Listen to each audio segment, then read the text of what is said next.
My dear friends, welcome to another edition of our program, Demystifying Academic Research. In this program, we try to make academic research understandable for us to easily make use of it as we do our thesis, our dissertation, or whatever research project that we are involved in. We have been talking about the issue of literature review, and we thought that a good structure of a literature review should have about 5 stages. We said the stages goes as follows: the initial search, the cut and paste of relevant information, the conceptual framework, this acronym P.E.E.R, P-E.E.R, point, example, explain, repeat, and conclusions and introduction. Yesterday we handled the issue of the conceptual framework, where we saw how we can draft our concept. The framework can be drafted based on the evidence we have. As for our case, that we're working on the pastoral insensibility in cultural diversity and in the church, we saw that there are 2 schools of thought. One school of thought says that there is a correlation between the attitude of the pastor and the growth of the church. Another school of thought says there is no correlation between the attitude of the pastor and the growth of the church. That is where we ended with the conceptual framework. Today we are supposed to continue with the issue of writing it properly. How do we put down these facts, these evidences?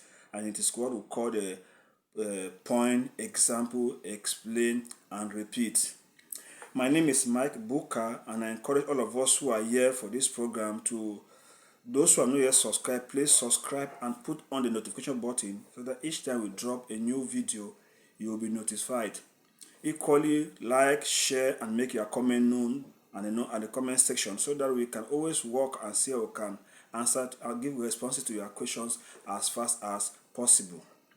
My dear friends, we are going to continue with the program Demystify Academic Research, and we are going to begin this level at the stage of what we'll talk of. We're going to have the P.E.E.R, P-E.E.R, point, example, explain, and repeat.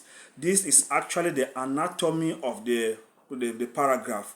It is good that when handling this topic, pastoral insensibility in cultural diversity, it is good for us to, in writing our evidences down, the literature review, and when we are using the P.E.E.R method, we begin first to understand that the caption, the hit statement should come from what they call the topic sentence. It should capture the entire point before the rest of the paragraph can be developed. The big point there should be a big point that goes with each paragraph. Now, P.E.E.R, point, example, explain, and repeat. First one, point. What is the point that you want to answer here? Take for instance, the point here is many studies concluded that there is a correlation between pastoral insensibility in cultural diversity and a drop in church membership. That is a point that we have gotten under. Remember, the topic we were writing about pastoral insensibility and cultural and the membership growth or drop. So the first group of scholars say that there is a correlation between pastoral insensibility in cultural diversity and the growth of the church. Now that's the point. What then is the example? The example is that we now go to those texts that we selected. Remember, we have grouped the texts when we're doing the cut and paste of relevant information. We have grouped them. Those who are and the second you have conceptual framework. Those who say there is a correlation, we now go there. We pick a few of them who say there is a correlation. We might cite the author.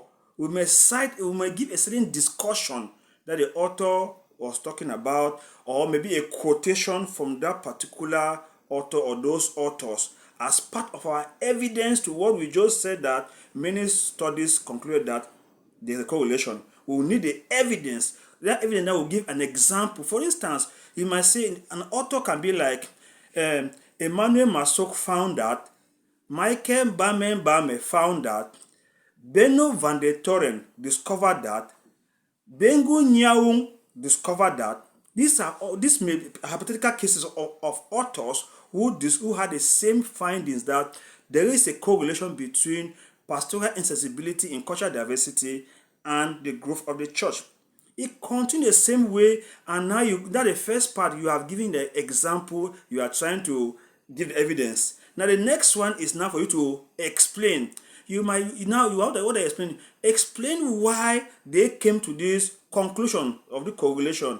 You might not say that when looking at the congregations in cities, some of these scholars or some of the writers may have done their research in cities, congregation in the cities, and then their finding was that since most cities congregations are cosmopolitan, since they have cultural diversity, it was easy to tell that there is a drop in case the pastor is not sensitive. And now you can see how do you prove correlation? You can prove in terms of their sermons, how their sermons repel certain people. You might also talk about issue of their nature of visitation, where they were culturally sensitive as they visit people. You also talk about issue of their charity works, whether everything was going well.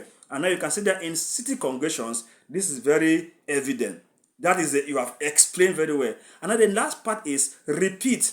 Now you go now and reiterate the point. You are trying to repeat to create a connection. You might say these authors concluded that there is a strong case for the correlation between pastoral insensibility in cultural diversity and a drop in church membership.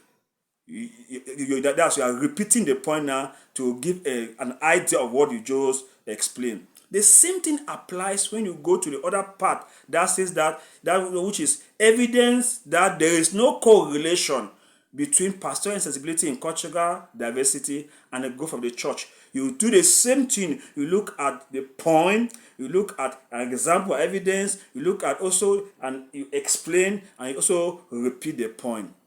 That is how you find that each paragraph carries a powerful point that drives home the message that the researcher is working on.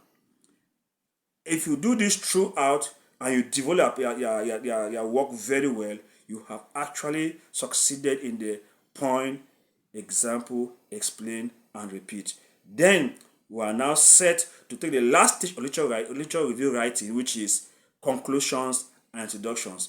Once more, my name is Mike Booker, and I encourage all of us who take part in this program to keep on coming and let's share our views. Please make your point known in the comment section so that we can continue to interact. We are happy to have you. See you in our next edition that will be talking about the conclusions and introduction of literature writing.